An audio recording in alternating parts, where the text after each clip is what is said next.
Thank you for taking time out with Premier Sports Officials Association. Sean Johnston here from Omaha, Nebraska, bringing you PSOA basketball training topic, technical fouls.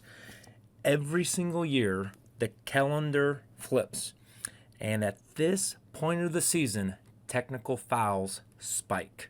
Whether it's due to stress from the holidays, whether it's due to conference tournaments, whether it's due to the end of the year and who's going to be back, who's not going to be back, what's our wild card standing, where are we going to be at in the playoffs. There's a lot more emotion. With that being said, we as officials have to be prepared for it. It's just another foul. So this training tape, we're going to focus on the categories of technical fouls, the prevention of technical fouls, examples of technical fouls, how do we adjudicate it, and then proper mechanics. Whenever we have a technical foul, we got to ask ourselves, was the game better after it was called? And that is superlative. That is the point of calling a technical foul. It made the game better. You don't want to be that gotcha every single time a technical foul situation happens. We want to prevent. Don't be that poor administrator of giving out way too many technical fouls when we can prevent. Let's show some NBA examples of technical fouls. First one, taunting. We cannot have players taunt opponents. Technical foul. This is another example of a taunt, a point, technical foul. Whenever it comes to taunting opponents, we cannot allow that to happen. Here's another one, taunting, technical foul. Again, if we allow taunting towards an opponent, it is going to escalate and we are going to have retaliation above and beyond. Now, prevention.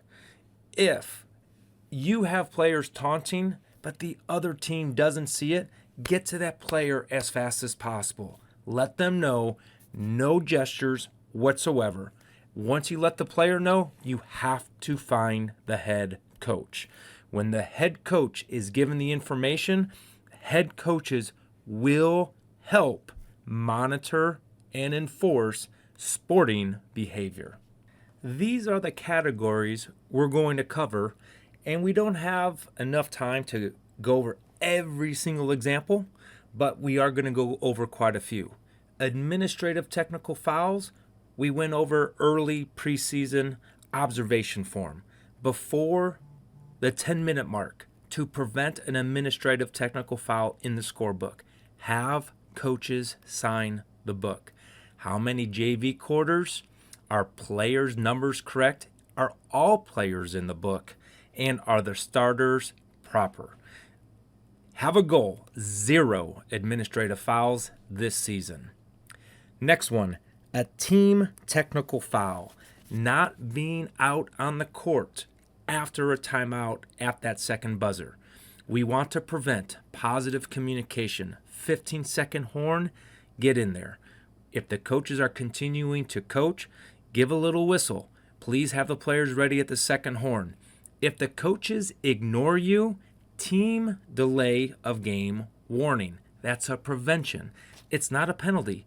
Coach, I'm here at 15 seconds. Work with me. At the second horn, the team needs to be ready to play. Another one is going to be reaching over the boundary line and contacting the basketball.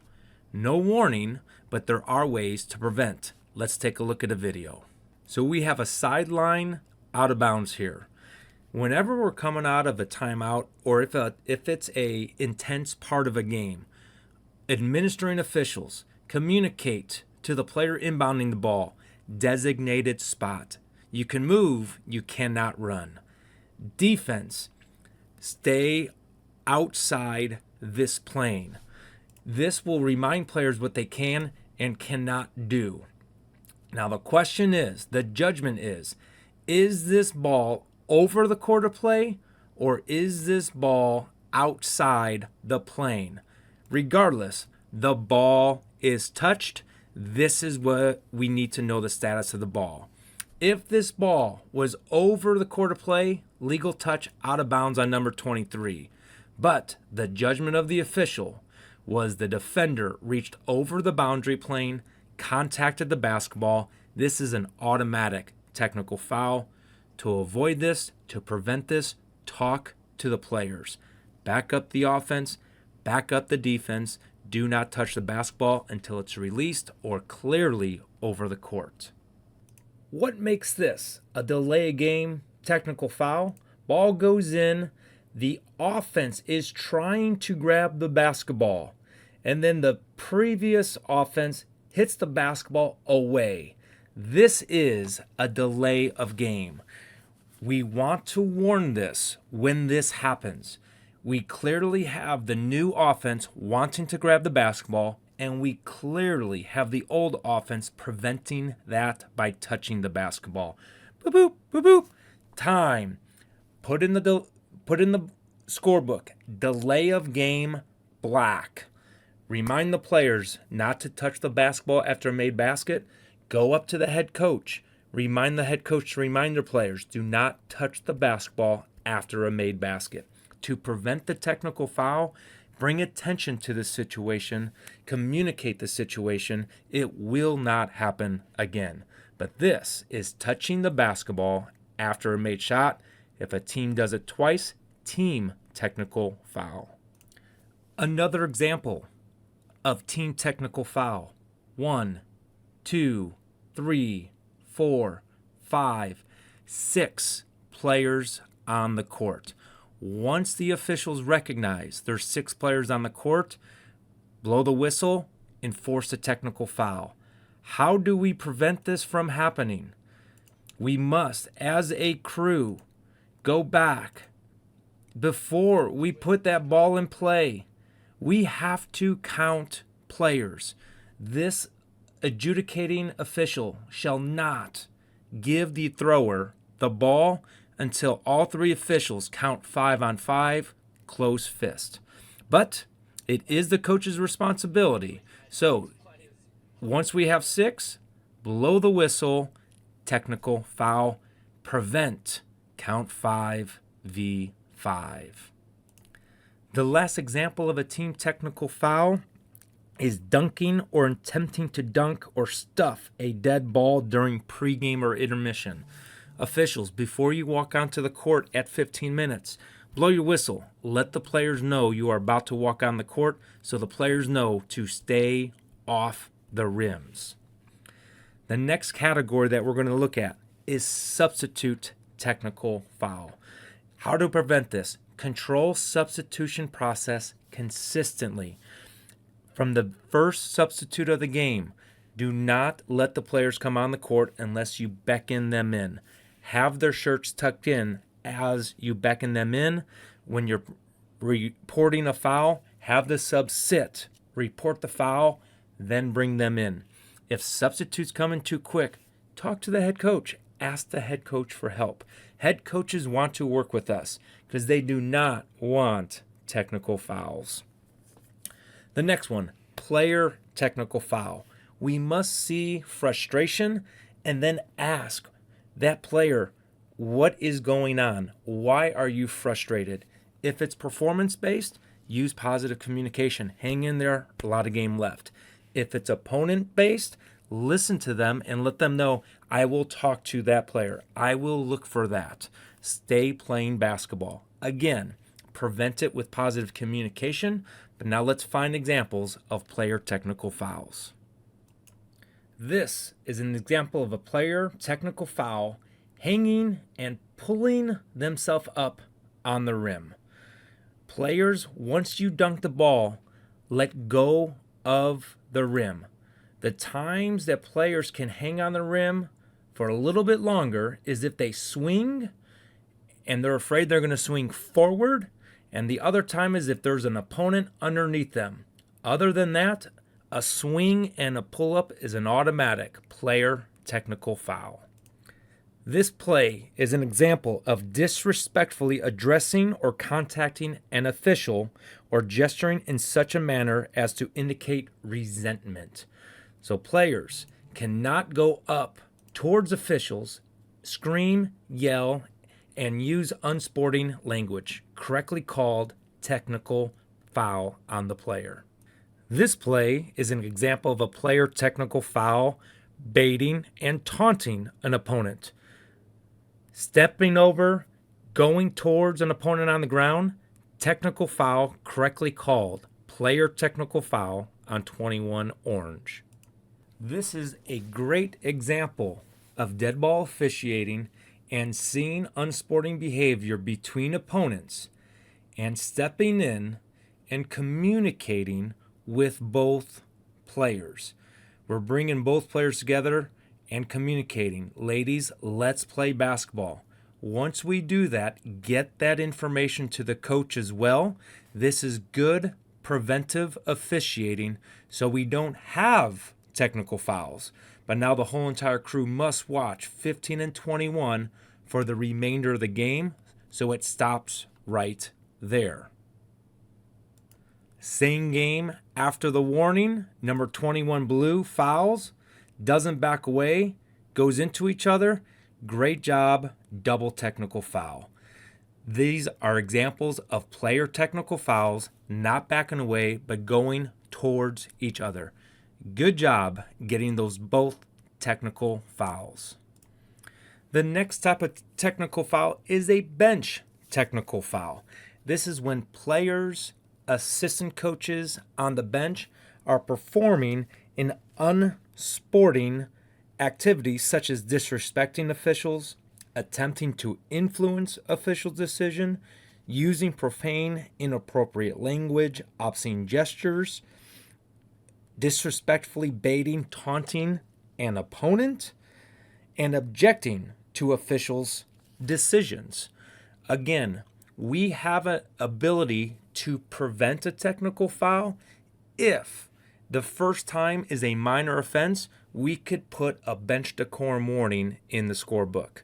When we do this, stop the game, bring attention to yourself, and explain what the warning is, what team is being warned, and why. Then that allows the head coach to control their bench. Do not hide a warning, and when you warn, be firm, clear, but not negative or threatening. Let's find an example of a bench technical foul based on assistant coaches raising up and challenging an official's decision on the court.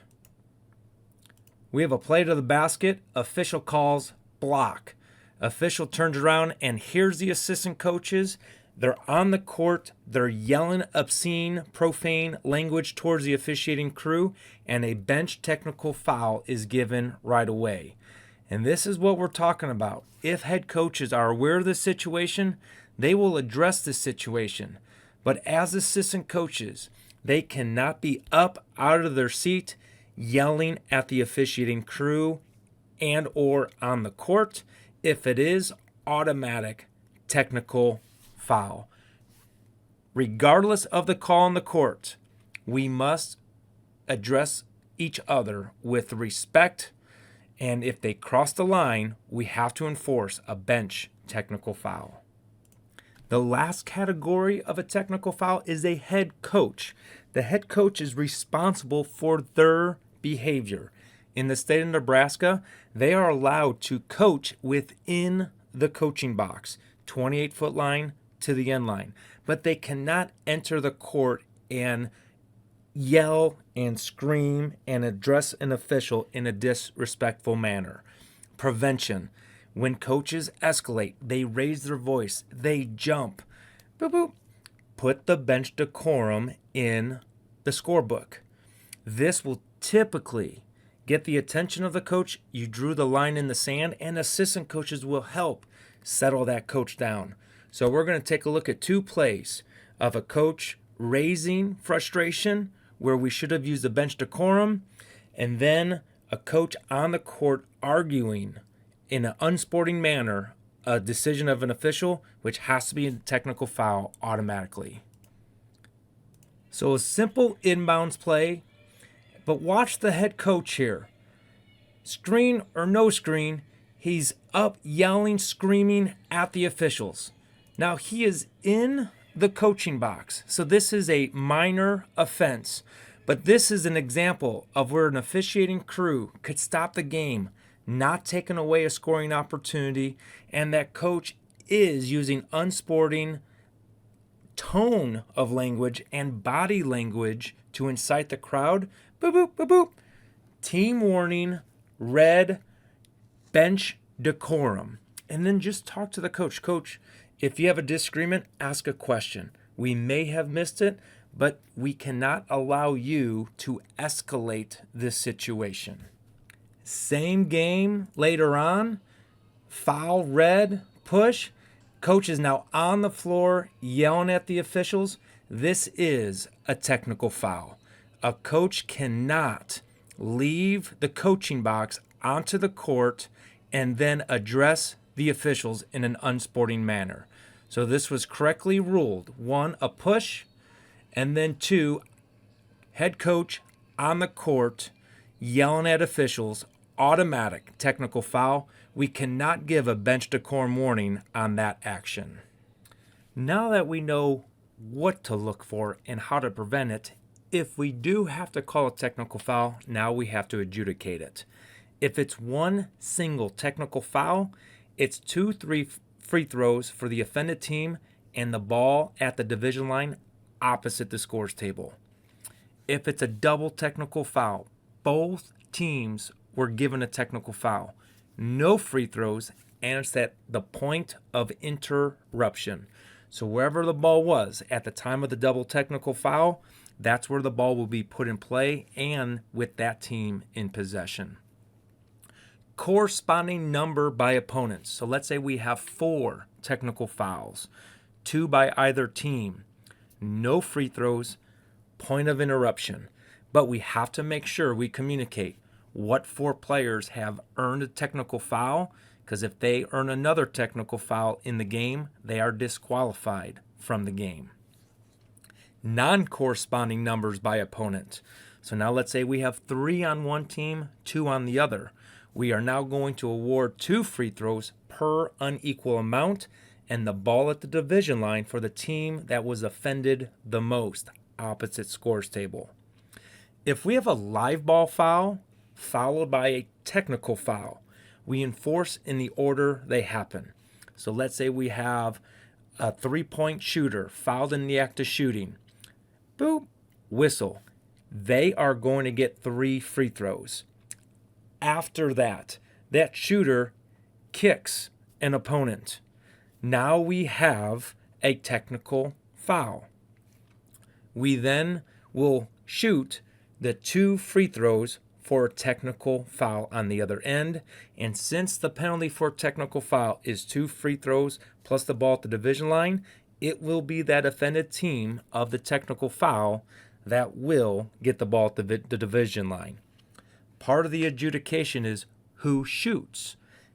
Anybody of that offended team can shoot the free throws. One player could shoot the first one. Another player could shoot the second one. A substitute can leave the bench, come onto the court, and shoot the technical foul free throws. When that happens, however, that player must remain in the game until time legally comes off the clock. Now let's take a look at technical foul mechanics. And the mechanics for a technical foul. Number 1, you have to call it. It's just another foul to us officials. Yes, most of the time there's a lot of emotions going around it, but us as officials must have thick skin, poise, and calm all the time when communicating the unsporting behavior. Now, once we call it, let's separate players. If we need to, get the players to their benches. We need to then discuss as a crew why it was a technical foul, who got the technical foul. One official will then be in charge of finding the shooter. The other official will have the information from the calling official. That official will go talk to the coach majority of the time. And then the calling official, you then go and report the technical foul. After you report, majority of the time you are getting away. You are going to be the one farthest from the coaches to inbounds the ball at the division line opposite the scores table. But the three of you need to get together to share the information, to de-escalate the emotion in the gym after technical foul is given. Shoot the 2 free throws, inbound the ball, division line opposite the scores table. Take an extra 30 seconds to get together, share information, so we adjudicate it correctly, we report it correctly, we take air out of the gymnasium when it comes to a technical foul. Thank you once again for taking time out with PSOA to review this technical foul topic training tape. Though we hope no official has to enforce a technical foul rule because we're going to use preventive positive officiating, if we do, we are now prepared to handle it in a calm, poised, professional manner. Just another foul. Let's get the game going once again. Officials, remember, you're only as good as your last call.